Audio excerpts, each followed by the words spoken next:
ଅପା ଜୀବନ ଭାଇ କେତେ ଖୁସିରେ ବାହାରକୁ ବୁଲିବାକୁ ଯାଇଥିଲେ। ତାଙ୍କ ଖୁସି ଶୋଇପାରିଲେନି ଠାକୁରେ।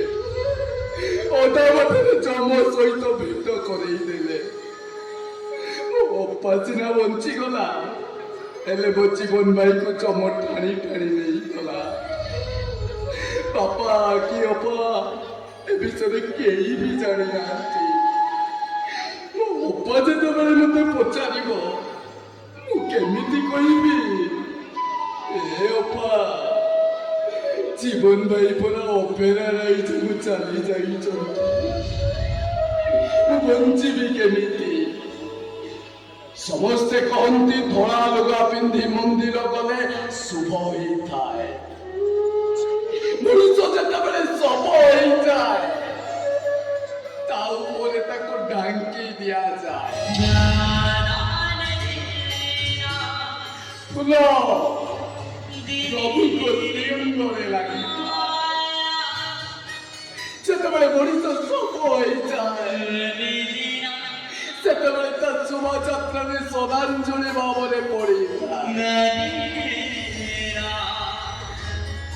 ସମସ୍ତେ କହନ୍ତି ମରିଗଲେ ପୁଅ ନାତି ମାନେ ପିଣ୍ଡଦାନ କରନ୍ତି। ମୋର ତ କେହି ନାହାନ୍ତି, ମୁଁ ମୋ ନିଜ ହିସାବରେ ପିଣ୍ଡଦାନ କରିଦେଲି।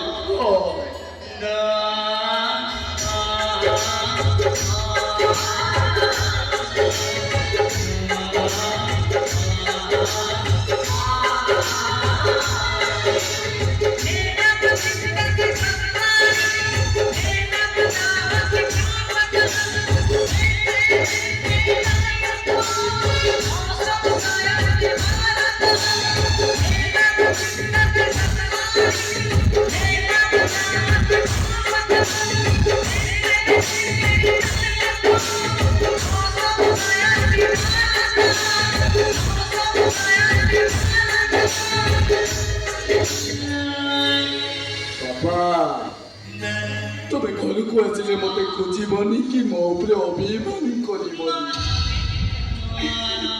ମୁଁ ପରା ଅପେରା ରାଇଜକୁ ଚାଲିଯିବି।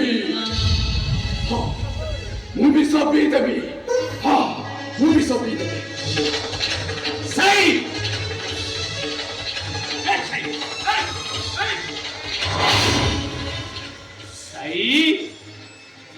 ତୁ ବିଷ ପିଇଦେବୁ? ହଁ ବାବା, ମୁଁ ମରିବାକୁ ଚାହେଁ। କିନ୍ତୁ କାହିଁକି ରେ ସାଇ? କଣ ଏମିତି ଗୋଟେ ପ୍ରୋବ୍ଲେମ ହେଇଗଲା ଯେ ତୁ ବିଷ ପିଇ ମରିବା ପାଇଁ ନିଷ୍ପତ୍ତି ନେଇଗଲୁ? ଏ କଥା ମୁଁ କହିପାରିବିନି ବାପା। ତତେ କହିବାକୁ ହବ ସାଇ। ନାଇଁ ବାବା, ଆ ନହେଲେ ଏ ବିଷକୁ ମୁଁ ପିଇଦେବି। ନାଇଁ ବାବା,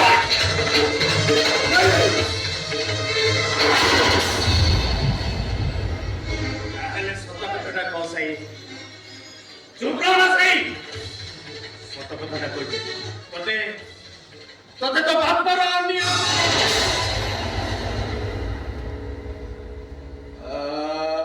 ମୋ ଜୀବନ ଭାଇ ଆଉ ନାହାନ୍ତି।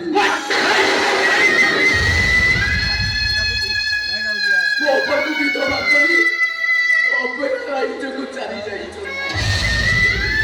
ବାପା ସତ ଭାବେ ସଜେଇ ହେଇ ବୁଲୁଛି ହିନ୍ଦୁ ସଂସ୍କୃତି ପରମ୍ପରା ଅନୁସାରେ।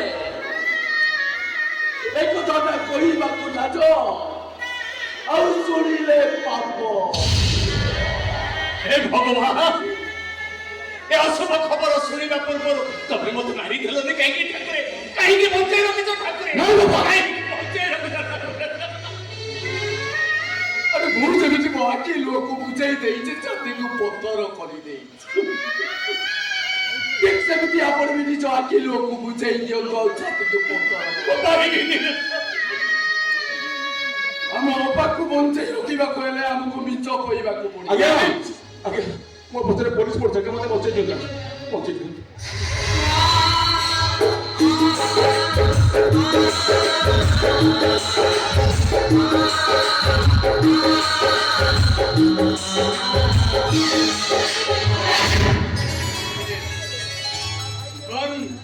ଜୀବନ ନାହିଁ ତ ନେଇ ମୋ ଜୀବନ ନୁହେଁ, ସମସ୍ତେ ମତେ ଜଗା ବୋଲି ଡାକନ୍ତି। ଏମିତି କଣ କହୁଛ? ତମେ ଭାଇ ଜୀବନ? ନାଇଁ ଆଜ୍ଞା, ମୁଁ ଗୋଟେ ଗାଉଁଲି ମଣିଷ ଜଗା। ପୋଲିସ ମୋ ପଛରେ ପଡୁଛି ବୋଲି ମୁଁ ଆପଣଙ୍କ ଘର ଭିତରେ ପଶି ଆସିଛି। ତମ ପଛରେ କାହିଁକି ପୋଲିସ ପଡିଛି? ତମେ କି ଅପରାଧ କରିଛ? ଭାଇ ଆଜ୍ଞା ମୁଁ କିଛି ମର୍ଡର କରିନି, କିଏ ମର୍ଡର କରିଛି ମୁଁ ଜାଣିନି, କିନ୍ତୁ ପୋଲିସ ମିଛରେ ମୋତେ ଫଲୋ କରୁছে ଯେ ମୋତେ ବଞ୍ଚେଇ ଦିଅନ୍ତୁ। ଠିକ ଅଛି, ତମେ ଘର ଭିତରକୁ ଯାଅ।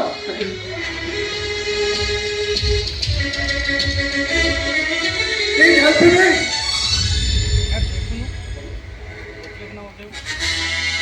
পেশেন্ট কেমন আছে স্যার? পেশেন্ট যদি সিরিয়াস আছে তাহলে ମୁଁ ଟ୍ରିଟମେଣ୍ଟ କରିବି। ମୁଁ କୌଣସି ପେସେଣ୍ଟ ବିଷୟ ନେଇକି ଏଠାକୁ ଆସିନି। ଆଉ ଗୋଟେ ମର୍ଡର ଆସାମୀକୁ ଖୋଜି ଖୋଜି ମୁଁ ଏଠାକୁ ଆସିଛି। ତାପରେ ଆପଣଙ୍କ କହିବା କଥା ମୋର ଆସାମୀ ମୋ ଘର ଭିତରକୁ ପଶି ଆସିଛି। ନାଇଁ ନାଇଁ, ଆପଣଙ୍କର ଗେଟ୍ଟା ଖୋଲା ଅଛି ତ, ତେଣୁ ଆତ୍ମରକ୍ଷା କରିବା ପାଇଁ ହୁଏତ ମର୍ଡର ଆସାମୀଟା ଆପଣ ଘର ଭିତରକୁ ଚାଲି ଆସିଥାଇପାରେ। ସେଇଥିପାଇଁ କଣ କହିବାକୁ ଚାହୁଁଛନ୍ତି ଆପଣ ଅଫିସର? ସିରିୟସ୍ ହୁଅନ୍ତୁନି ସାର୍। ହଁ, ଆପଣଙ୍କର ପୁଅ ଜଣେ ଡକ୍ଟର, ତା ଛଡ଼ା ଆପଣ ହେଉଛନ୍ତି ଏ ସହରର ଜଣେ ପ୍ରତିଷ୍ଠିତ ବ୍ୟକ୍ତି। ମୋର ଯାହା ବିଶ୍ୱାସ, ଆପଣ କେବେ ବି କ୍ରିମିନାଲ ମାନଙ୍କୁ ଘର ଭିତରେ ପୁରାଇବା ପାଇଁ ପ୍ରସ୍ତାବ ଦେବେନି। ମୁଁ ଆସୁଛି ସାର୍। ହଁ ସାର୍। नो ନେବେ। ଦେଖନ୍ତୁ ଅଫିସର, ଆପଣ ଘର ଭିତରକୁ ଯାଇ ସର୍ଚ୍ଚ କରିଦେଲେ ବେଟର ହବ। ତା ଛଡ଼ା ଆପଣଙ୍କର ଡାଉଟଟା ବି କ୍ଲିୟର ହେଇଯିବ। ନାଇଁ ସାର୍, ମୁଁ ଆପଣଙ୍କୁ ଡାଉଟ୍ କରୁନି।